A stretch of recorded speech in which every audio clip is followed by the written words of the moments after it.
And now that it's 2025, I'm about a year into my comic book reading journey. I want to give y'all a top 10 list of my favorite single issue series that I've read this year. Number 10, Ultimate Spider-Man. The book of the year. Jonathan Hickman is crafting some exceptional Spidey wish fulfillment, and Marco Checchetto dispenses the visual candy. Number 9, Saga. I've fallen in love with so many of these characters like a darn fool, cause Brian K. Vaughan is a ruthless murderer. He and co-creator Fiona Staples build such an enchanting world to visit that I long to see a wrap-up, but know that when it does, I will be in shambles. Number 8, Satana, Bring the House Down. Javier Rodriguez deserves his flowers pulled out of a top hat for the artistry in this book.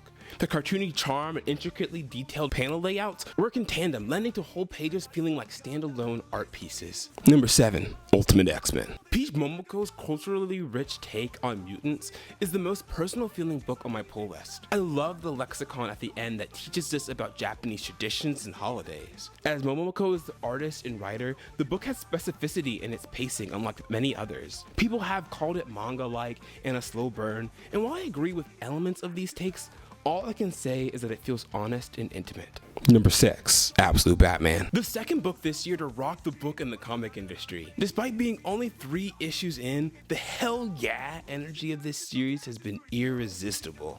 Number 5, Rook Exodus. Rook Exodus is the classic hero's journey with a fun conceit, controlling animals with helmets. As long as Johns and Fabok keep bringing the heat, I'm sure this series is going to be a comics classic. Number 4, Uncanny X-Men. This X-Men team was graced with the most heavy hitters: Rogue, Gambit, Jubilee, Nightcrawler, and Wolverine. And the new heroes have warmed their way into my heart already. Number 3, Miles Morales Spider-Man. For months as I heard about the lightning sword, then Miles' increased relationship with black characters, then the anime interests, my interest has seriously been piqued.